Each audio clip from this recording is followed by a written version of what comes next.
ಇಷ್ಟೊಂದು ಬಡತನಗಳು ಇವೆಲ್ಲ ಬಡತನದ ಪ್ರದೇಶಗಳು. ನಮ್ಮ ಶಿಕ್ಷಣಕ್ಕೆ ಅಷ್ಟೊಂದು ಒತ್ತಿಲ್ಲ, ಅದ್ರ ಬಗ್ಗೆ ತಿಳುವಳಿಕೆ ಇಲ್ಲ, ಆಮೇಲೆ ಹೊಲ ಬೆಳೆಯಂಗಿಲ್ಲ, ಚೆನ್ನಾಗಿ ಮಳೆ ಆಗಂಗಿಲ್ಲ. ಏನಾದ್ರು ಕಾರ್ಯಕ್ರಮ ಮಾಡುವಾಗ ಬೇಕಂತ ಬರ್ತೈತ್ರಿ, ಅದು ಪುರ್ಮನ್ಸಿ ಬರ್ತೈತಿ ಮಳಿ. ನೋಡ್ರಿ ಯಾವ್ದಾದ್ರು ಲಗ್ನ ಮುಹೂರ್ತ ಕಾರ್ಯಕ್ರಮ ಏನಾದ್ರು ಮಾಡಕ್ ತಯಾರಾಗ್ರಿ, ಯಾವಾಗ ಬರ್ತದ ಮಳಿ ಬೇಕಪ್ಪ ಭಗವಂತ ಬಿತ್ತೀವಿ ಅಂತ ತಿಳ್ಕೊಂಡಾಗ ಬರಂಗೆ ಮೊದಲು ಇಷ್ಟು ಮಜಾ ಐತಿ ಮಳಿನು ನಮಗ್ ಕಾಡ್ಸಕ. ಇಂಥದ್ರೊಳಗ ಒಬ್ಬ ಪ್ರತಿಭಾವಂತ ವಿದ್ಯಾರ್ಥಿ ರಣತೂರ್ ಅಂತ ಹಳ್ಳಿ ಒಳಗ ಹುಟ್ಟಿ ಬೆಳೆದು ಆ ವಿದ್ಯಾರ್ಥಿ ಛಲದಿಂದ ಮೇಲ್ ಬಂದು ಇವತ್ತು ಒಬ್ಬ ಜಿಲ್ಲಾಧಿಕಾರಿಯಾಗಿ ಕೆಲಸ ನಿರ್ವಹಿಸ್ತಾರ ಅಂತಂದ್ರೆ ಬರೀ ರಣತೂರಿಗೆಲ್ಲ ನಮ್ಮ ಸುತ್ತಲ ಹಳ್ಳಿಗೆಲ್ಲರಿಗೂ ಹೆಮ್ಮೆ ಅನ್ನುವಂಥದ್ದನ್ನು ನಾವು ಭಾವಿಸಬೇಕು. ನಮ್ಮೆಲ್ಲರಿಗೂ ಹೆಮ್ಮೆ. ನಮ್ಮ ಬೆಳಟ್ಟಿಯ ಹೋಬಳಿಯ ಪುತ್ರ ಅಂತ ತಿಳ್ಕೊಂಡು ನಾವು ಕರೀತೀವಿ. ಅಂಥ ಸಾಧಕರು ಒಬ್ರು ನಮ್ಮ ಪಕ್ಕದೊಳಗೆ ಕೂತ್ಕೊಂಡು ನನಗೂ ಆಶ್ಚರ್ಯ ಆಕೈತ್ರಿ. ನಮ್ಮ ಕಾರಡಿಗೆ ನಮ್ಮ ಟೀಚರ್ ಬಂದಾರ, ಅವ್ರ ಮುಂದೆ ಭಾಳ ಸಲ ಹೇಳಿದ್ದೀನಿ. ನಾ SLC ಫೇಲ್ ಅದೇನಿ, ಅದರೊಳಗೆ ನಮ್ಮ ಮುಚ್ಚು ಮರ್ಯಾದೆ ಇಲ್ಲ ಹೇಳ್ತೀನಿ. ನನ್ನ ಶಿಕ್ಷಕರು ನಮ್ಮ ನವೀನ್ ಸರ್ ಮುಂದೆ ಹೇಳಿದ್ದೀನಿ, ಭಾಳ ಜನ ಸರ್ ಮುಂದೆ ಹೇಳಿದ್ದೀನಿ ನಾನು SLC ಫೇಲ್ ಅದೇನಿ. ಇವತ್ತಿಗೂ ಫೇಲ್ ಅದೇನ್ರಿ, ಅದು ಒಳ್ಳೆ ಬರಲೇ ಬಿಡ್ಬೋದು. ಇವತ್ತಿಗೂ ಫೇಲ್ ಅದೇನಿ. ನನ್ನಂಥ ಒಬ್ಬ ವಿದ್ಯಾರ್ಥಿಯ ಪಕ್ಕದೊಳಗೆ ಒಬ್ಬರು DC ಬಂದು ಕೂತ್ಕೊಂಡು ನಮ್ಮ ಸನ್ಮಾನಗಳನ್ನ ಸ್ವೀಕಾರ ಮಾಡಿ ನಮ್ಮ ಭಕ್ತರಿಗೆಲ್ಲರಿಗೂ ಮನಸ್ಸಿಗೆ ಆನಂದ ಕೊಡ್ತಾರೆ ಅಂತ ಹೇಳ್ತಂದ್ರೆ ಇದು ನನ್ನ ಪುಣ್ಯ ಅಲ್ಲ, ನಿಮ್ಮೆಲ್ಲರ ಪುಣ್ಯ, ಈ ಮಠದ ಮಹಿಮೆ ಅಂತ ತಿಳ್ಕೊಂಡು ಹೇಳೋದು ಇದು ವಿಶೇಷ ಅನಿಸ್ತು. ಅದು ನಮ್ಮ ರಣತೂರು 2 ಕಿಲೋಮೀಟರ್ ಇದೆ. 2 ಕಿಲೋಮೀಟರ್ದೊಳಗೆ ಇರುವಂಥವು. ಇಂಥ ಇವ್ರನ್ನ ಕರ್ಸಕ್ಕೆ ಇನ್ನೊಂದು ಉದ್ದೇಶ ಐತಿ.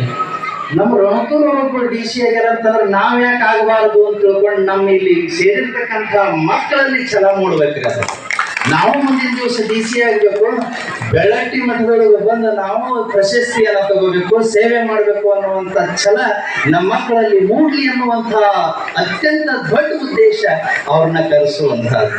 ಅದ್ರ ಜೊತೆಗೆ ದಾಸೋಹಿ ಅನ್ನುವಂಥ ಶಬ್ದ ಐತಲ್ರಿ, ಇದು ಜಗತ್ತಿನ ಏಕೈಕ ಅತ್ಯಂತ ದೊಡ್ಡ ಮತ್ತು ಎಲ್ಲಾ ಜೀವಿಗಳಿಗೂ ಪ್ರಿಯವಾದಂಥ ಶಬ್ದ.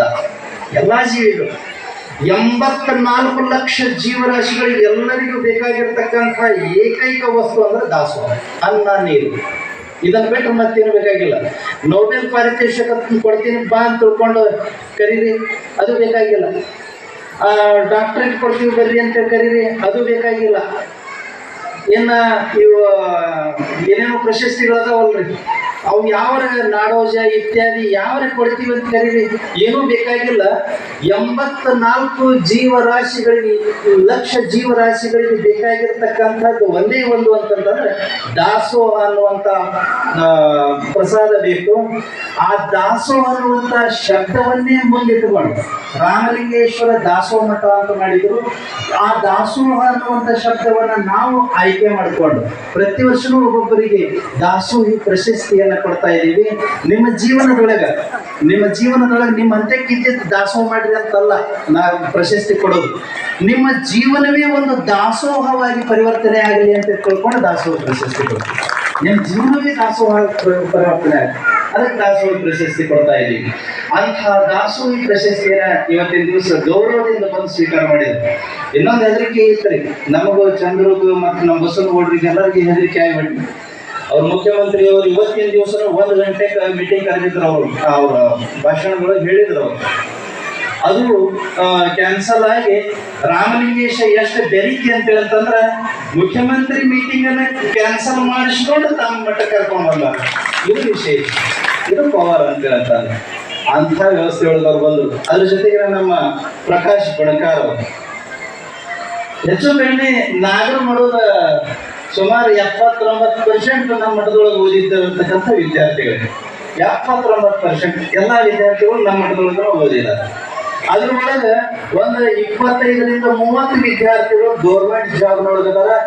ಅದು ನಮ್ಮ ಬೆಳಗ್ಗೆ ರಾಮಲಿಂಗೇಶ್ವರ ಮಠಕ್ಕೆ ಸಲ್ತಕ್ಕಂಥ ಅತ್ಯಂತ ದೊಡ್ಡ ಕೀರ್ತಿ ಅಂತ ನಾನು ಭಾವಿಸ್ತೇನೆ. ಇಲ್ಲಿ ಬಹಳಷ್ಟು ಹುಡುಗರು ಬಂದಾರ್ರಿ, ನಮ್ಮ ಮಠದೊಳಗೆ ಓದಿರ್ತಕ್ಕಂಥ ಹುಡುಗರು ನೌಕರಿ ಮಾಡ್ತಾ ಇದ್ದಾರೆ, ಪೊಲೀಸ್ ಇಲಾಖೆ ಒಳಗೆ ನೌಕರಿ ಮಾಡ್ತಾ ಇದ್ದಾರೆ. ಹಲವಾರು ಜನ. ಹರೀಶ್ ಸೊರಬದ ತಾಲೂಕು ಪಂಚಾಯತ್ ಇಂಜಿನಿಯರ್ ಆಗಿ ಮುಂಡ್ರಿಗಳಿಗೆ ಕೆಲಸ ಮಾಡ್ತಾ ಇದ್ದಾರೆ, ಅವರು ಕೂಡ ನಮ್ಮ ಮಠದ ವಿದ್ಯಾರ್ಥಿ. ಇನ್ನೊಬ್ಬರು ಹುಡುಗರವರು ಬಂದಿದ್ದಾರೆ, ಪೊಲೀಸ್ ಇಲಾಖೆ ಒಳಗದಾರ, ಅವರು ನಮ್ಮ ಮಠದ ವಿದ್ಯಾರ್ಥಿಗಳು. ಆಮೇಲೆ ಇಲ್ಲಿ ಆದರ್ಶ ಬ್ಯಾಂಕಿಂದು ಇದು ಕ್ಯಾಲೆಂಡರ್ಗಳನ್ನ ಬಿಡುಗಡೆ ಮಾಡಿದ್ವಿ. ಆದರ್ಶ ಬ್ಯಾಂಕಿನ ಮ್ಯಾನೇಜರ್ ಆಗಿ ಕೆಲಸ ಮಾಡ್ತಾ ಇರ್ತಕ್ಕಂಥ ಹುಡುಗ ನಮ್ಮ ಮಠದ ವಿದ್ಯಾರ್ಥಿ. ಎಂಥವ್ರು ಬಹಳ ಜನ. ನಮ್ಮ ಈರಣ್ಣ ಸಂಗೀತ ಹಾಡಿದ ನೋಡ್ರಿ, ಕೊಂಚಿಗೇರಿ ಈರಣ್ಣ, ಅವನು ನಮ್ಮ ಮಠದ ವಿದ್ಯಾರ್ಥಿ. ಎಂತ ಹಲವಾರು ವಿದ್ಯಾರ್ಥಿಗಳು ಇಲ್ಲಿ ಕುತ್ಕೊಂಡಿದ್ದಾರೆ, ಬಹಳಷ್ಟು ವಿದ್ಯಾರ್ಥಿಗಳದ. ಆ ಎಲ್ಲ ವಿದ್ಯಾರ್ಥಿಗಳನ್ನ ನೋಡಿದಾಗ ನನಗೆ ಸಾರ್ಥಕ ಅನ್ನಿಸ್ತದ. ಏನು ಅಂತಂದ್ರೆ, ನಾನು ಸ್ವಾಮಿಯಾಗಿ ಮನಿ ಬಿಟ್ಟು ಸ್ವಾಮಿಯಾಗಿ ಈ ಮಠಕ್ಕೆ ಬಂದು ಈ ಮಠದೊಳಗೆ